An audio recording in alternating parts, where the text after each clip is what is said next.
Tuhan Yesus baik, Tuhan Yesus dahsyat. Mari maju terus dalam kegerakan DLKP, Daily Life Kingdom Principle. Menghidupi prinsip kerajaan Allah setiap hari dengan cara membaca Alkitab pasal per pasal, kitab per kitab. Haleluya. Hari ini kita sudah ada di pasal yang ke-7 dari Injil Matius, dan tema kita adalah Yesus Kristus adalah kehendak Allah. Sebelum lebih lanjut lagi, kita akan belajar firman Tuhan bersama. Teman-teman sekalian, dukung terus channel Pendeta Raymond Mantik dengan cara subscribe, like, dan share kepada teman-teman yang lain. Pastinya konten-konten kebenaran firman Tuhan lewat channel Pendeta Raymond Mantik ini akan menjadi berkat buat banyak orang. Dan ingat untuk bunyikan lonceng notifikasi agar saudara menjadi orang-orang yang pertama untuk menerima konten-konten terbaru dari channel Pendeta Raymond Mantik. Mari maju dalam kegerakan DLKP, yaitu menghidupi prinsip kerajaan Allah setiap hari dengan cara paling praktis, yaitu membaca Alkitab pasal per pasal. Dan kali ini kita sudah ada di pasal yang ke-7. Sebelumnya, mari kita berdoa bersama-sama. Bapa Surgawi, kami berdoa Engkau membukakan hati kami, pikiran kami oleh kebenaran firman-Mu. Kami percaya hanya oleh kuat kuasa Roh Kudus yang membukakan pikiran kami sehingga kami boleh mengerti kebenaran firman Tuhan. Beri kami hati seorang murid yang mau diajar dan mau belajar, sehingga kami dibukakan kebenaran firman Tuhan buat kami. Terpujilah nama Yesus, dalam nama Yesus kami berdoa. Haleluya. Amin. Amin. Amin. Amin. Tuhan Yesus dahsyat, Tuhan Yesus luar biasa. Buat teman-teman semua yang mengikuti channel Pendeta Raymond Mantik, di pasal yang ke-7 ini ya merupakan akhir dari khotbah di atas bukit. Kita sudah melihat, kita sudah membahas di DLKP sebelumnya ya, pasal 5, pasal 6 ya, bahwa pasal 5, pasal 6 dan pasal 7 ini merupakan direview lagi bahwa ini seperti undang-undang dasar kerajaan Allah, seperti hukum-hukum kerajaan Allah yang harus dihidupi oleh semua anak-anak Tuhan, warga kerajaan Allah. Dan pasal 7 adalah bagian terakhir dari sesi khotbah di bukit. Nah, di sini kita diajar di pasal 7 yaitu jangan menghakimi ya, tentang hal menghakimi, lalu tentang hal yang kudus dan berharga ya, jangan kita memberikan atau melemparkan mutiara kepada babi-babi atau kepada anjing ya, agar tidak mubasir ya, mereka tidak menyanyiakan apa yang kita berikan. Lalu ada hal pengabulan doa dan jalan yang benar. Jalan yang benar yaitu jalan yang sempit, yang kecil. Artinya untuk mengikut jalannya Tuhan Yesus, ilmunya Tuhan Yesus, ajarannya Tuhan Yesus, tidak semua orang mau ya, hanya sebagian orang aja yang mau, hanya sedikit orang yang mau. Namun kalau kita hidup di jalannya Tuhan Yesus, maka kita akan mendapatkan upahnya. Dan yang berikutnya adalah tentang waspada terhadap pengajaran yang sesat. Dan di akhir dikasih kesimpulan bahwa setiap orang yang mendengar perkataanku ini dan melakukannya, ia sama dengan orang yang bijaksana yang mendirikan rumahnya di atas batu ya. Kemudian turunlah hujan dan datanglah banjir, lalu angin melanda rumah itu, tetapi rumah itu tidak roboh sebab didirikan di atas batu. Artinya setiap kita yang mendengarkan ajaran Tuhan Yesus yang diajarkan di khotbah di atas bukit ini, pasal 5 sampai pasal 7, dan kita melakukannya, kita menjadi orang yang bijak, kita menjadi murid Tuhan yang bijak. Namun kali ini kita akan memfokuskan perhatian kita kepada ayat 21 ya. Ayat 21. Di sini dikatakan, bukan setiap orang yang berseru kepadaku Tuhan, Tuhan akan masuk ke dalam kerajaan sorga, melainkan dia yang melakukan kehendak Bapa-Ku yang di sorga. Pada hari terakhir banyak orang akan berseru kepadaku, Tuhan, Tuhan, bukankah kami bernubuat demi namamu dan mengusir setan demi namamu dan mengadakan banyak mujizat demi namamu juga? Pada waktu itulah aku akan berterus terang kepada mereka dan berkata, aku tidak pernah mengenal kamu, menyalah daripadaku kamu sekalian pembuat kejahatan. Ini dalam konteks Tuhan mengajarkan kepada para muridnya untuk waspada terhadap nabi-nabi palsu yang datang menyamar seperti domba. Jadi kita harus berhati-hati, saudara. Tidak semua orang yang berseru Tuhan, Tuhan itu akan masuk dalam kerajaan surga. Dalam hal ini tema kita di DLKP kali ini, kita akan menemukan bahwa ternyata Yesuslah kehendak Allah itu sendiri. Ya, dalam konteks ini Tuhan Yesus katakan, bukan orang yang berseru Tuhan, Tuhan yang akan masuk ke dalam kerajaan surga, melainkan dia yang melakukan kehendak Bapa-Ku yang di surga. Artinya pada konteks itu, pada zaman itu, bukan orang yang beragama saja ya. Karena pada waktu itu orang-orang Farisi, orang Saduki, mereka adalah orang yang beragama. Mereka berseru Tuhan, Tuhan. Ya, setiap saat, setiap Sabat mereka berseru Tuhan, Tuhan. Ya, mereka memanggil nama Tuhan. Tapi Tuhan Yesus katakan, tidak semua orang yang berseru Tuhan, Tuhan akan masuk ke dalam kerajaan surga, melainkan dia yang melakukan kehendak Bapa di surga. Artinya dia harus melakukan kehendak Bapa di surga, baru dia boleh masuk dalam kerajaan surga. Artinya begini, agama mereka tidak cukup untuk membuat mereka masuk dalam kerajaan surga. Ya, barangkali Anda juga Kristen dan Anda sudah berseru Tuhan, Tuhan ya. Setiap minggu Anda masuk gereja atau Anda beribadah di tengah minggu, Anda berseru Tuhan, Tuhan, dan Anda juga belum tentu masuk dalam kerajaan surga karena Anda belum melewati fase yang namanya lahir kembali. Jadi di sini kita melihat bahwa Yesus kehendak Allah, kehendak Bapa di surga.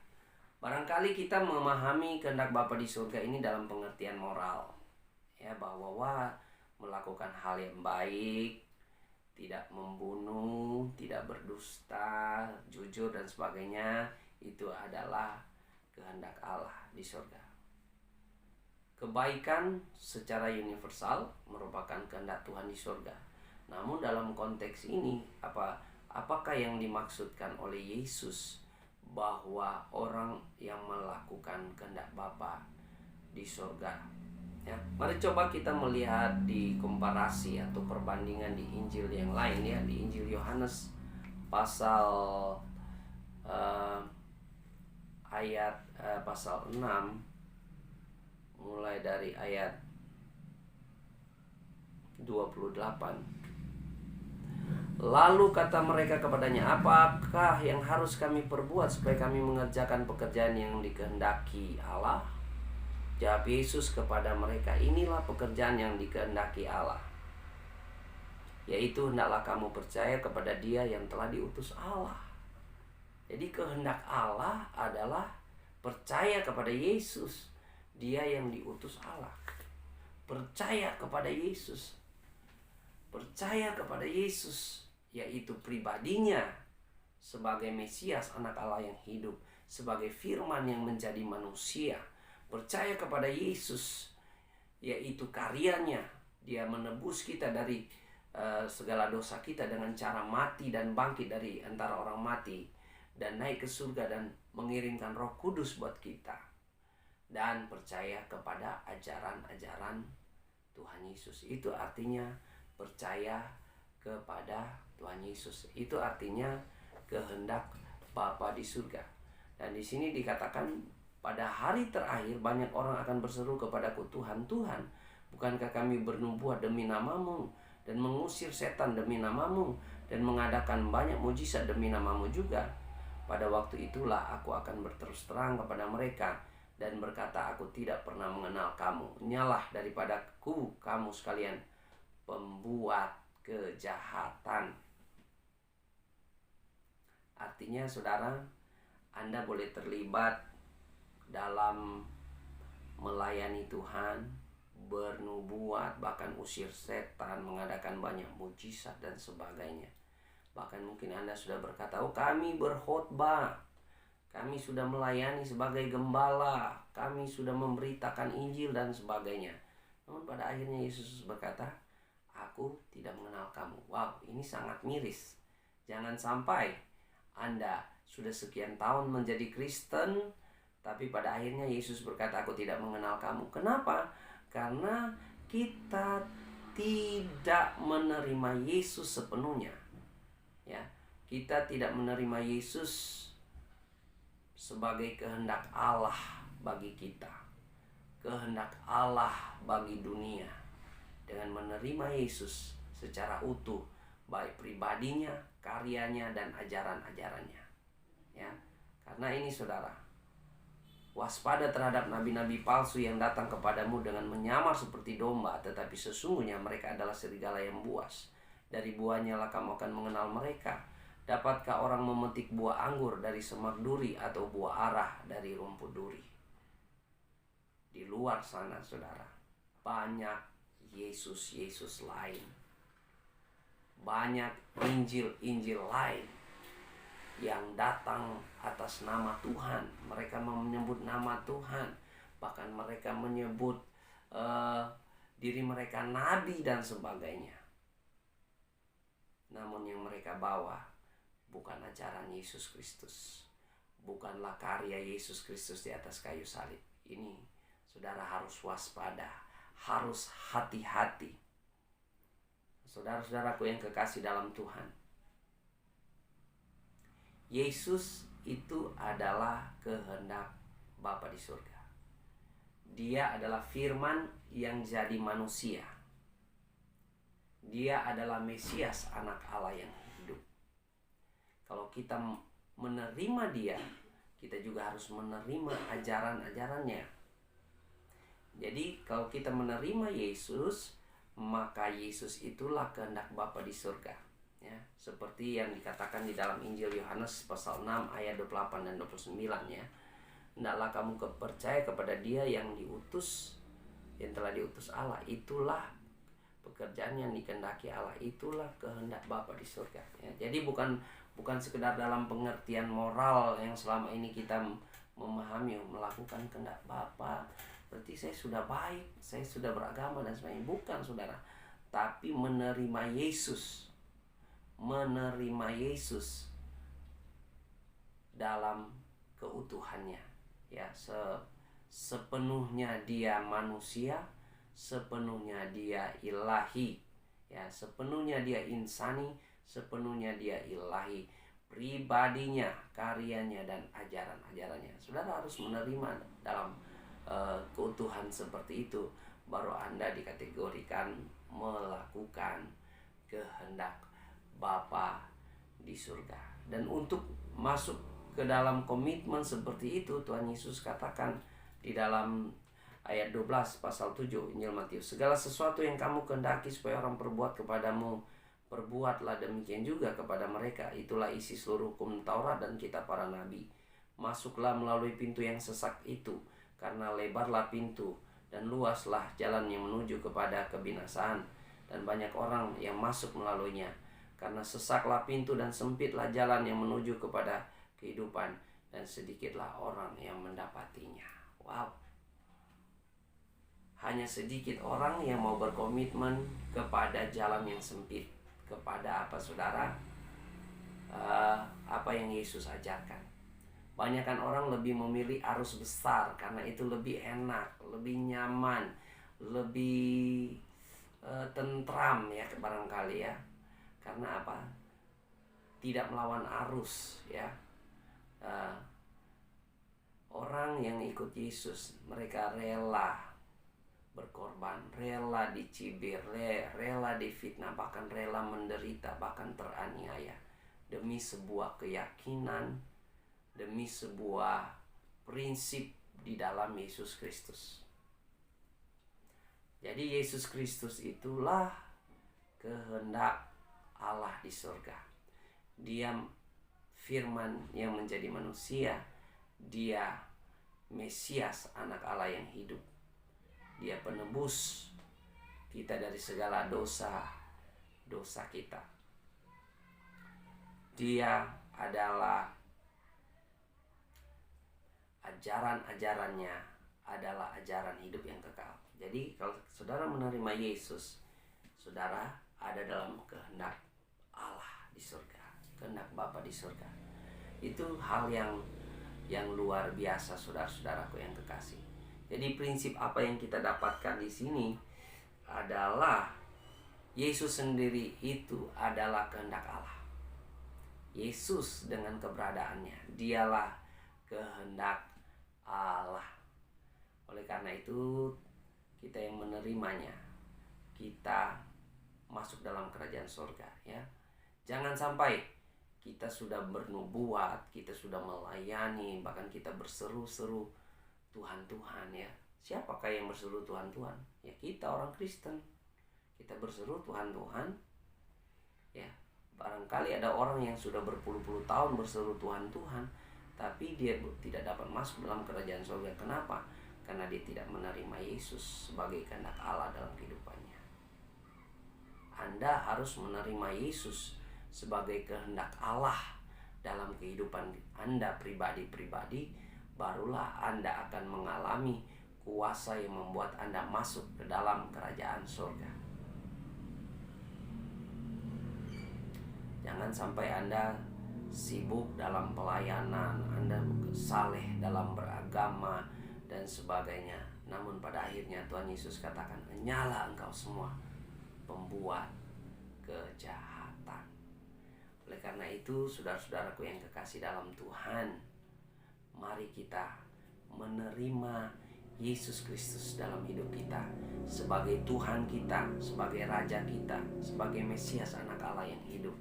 Kita menerima karya penebusannya yang menyucikan dan menyembuhkan kita. Kita percaya bahwa oleh darah Yesus yang tercurah di atas kayu salib sudah memeteraikan kita. Dan di dalam kitab Roma pasal 10 ayat 9 dan 10 di sana firman Tuhan katakan, Roma pasal 10 ya. Kita melihat bersama-sama.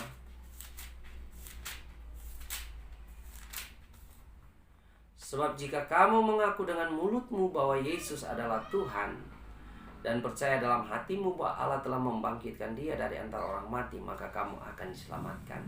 Karena dengan hati orang percaya dan dibenarkan, dan dengan mulut orang mengaku dan diselamatkan. Haleluya. Jadi saudara, karya Yesus, Anda harus percaya dan menerimanya. Anda harus membuat pengakuan. Dan yang terakhir adalah ajaran-ajarannya. Ini penting sekali saudara. Karena di luar sana banyak sekali rupa-rupa pengajaran yang beredar. Dan saudara, kalau saudara menjadi orang Kristen dan Anda tidak berpegang pada ajarannya Tuhan Yesus, Anda akan kebingungan, Anda akan linglung di luar sana. Karena apa saudara? Banyak Yesus-Yesus lain, banyak ada Injil-Injil lain, ajaran-ajaran yang lain yang beredar di luar sana yang bukan Yesus mengajarkan. Kalau kita murid Tuhan, kita belajar apa yang Yesus ajarkan. Kita mengatakan apa yang Yesus ajarkan, dan kita tidak mengatakan apa yang Yesus tidak mengajarkan. Nah, ini kita harus waspada dalam hal ini, ya. Itulah prinsip DLKP yang kita temukan pada pasal 7 ini, pada hari ini. Mari maju terus dalam kegerakan DLKP. Hiduplah sebagai anak-anak Tuhan yang menerima Yesus sebagai kehendak Allah di surga. Kalau kita melakukan kehendak Allah di surga, maka kita akan masuk ke dalam kerajaan surga, yaitu dengan cara menerima Yesus Kristus secara utuh, pribadinya, karyanya, dan ajarannya. Ini yang luar biasa. Mari kita berdoa. Bapa Surgawi, saya berdoa buat setiap pemirsa, setiap anak Tuhan, warga keluarga kerajaan Allah yang menyaksikan konten ini. Pikirannya dibukakan, hidupnya diubahkan, dia mengalami transformasi kerajaan Allah. Dia dilepaskan dari belenggu-belenggu kegelapan, dan segala sakit penyakitnya disembuhkan di dalam nama Tuhan Yesus. Ada pemulihan keluarga terjadi di dalam nama Tuhan Yesus. Terima kasih Tuhan. Terpuji-pujilah nama Yesus. Haleluya. Amin. Amin. Saudara-saudaraku, dukung terus channel Pendeta Raymond Mantik. Subscribe, like, dan share. Pasti banyak teman, pasti banyak orang akan terberkati dengan konten-konten firman Tuhan dari Pendeta Raymond Mantik, dari channel Pendeta Raymond Mantik. Dan saudara ingat untuk bunyikan lonceng notifikasi agar saudara menjadi orang yang pertama menerima konten-konten terbaru dari Pendeta Raymond Mantik. Maju terus dalam kegerakan daily life kingdom principle, menghidupi prinsip kerajaan Allah setiap hari. Tuhan Yesus memberkati. Haleluya, haleluya, haleluya. Oh,